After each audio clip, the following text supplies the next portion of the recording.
My name is Microsoft Mike and I am going to read you a scary story. Mu ha ha ha. A mother and daughter were traveling together in Europe. When they arrived in Paris, they booked into a luxury hotel. The mother was feeling quite poorly and decided to go to bed early. The daughter was a little worried and sent for the hotel doctor, who examined the mother and wrote out a prescription. The daughter then set out into the city to find a pharmacy and buy the medicine for her mother. What should have been a simple errand ended up taking the daughter almost 4 hours, mainly because she spoke little or no French. She searched the entire city and eventually managed to find a pharmacy that was still open. Finally, the frustrated daughter arrived back at the hotel with the medicine, only to discover that her mother's room completely empty. It was as if her mother had just vanished into thin air. In fact, the hotel room looked completely different.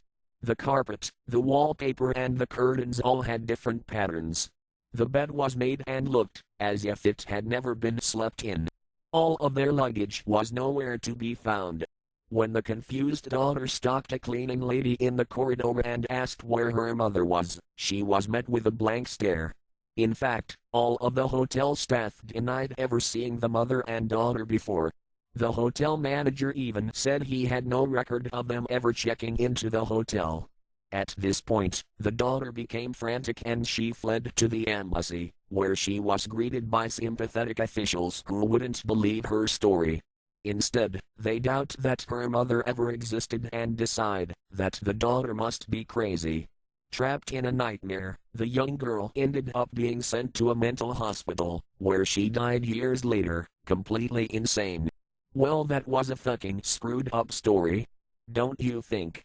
Yeah, it was. Like fuck, it was like her and her mother never existed before. Holy shit, that was fucked up.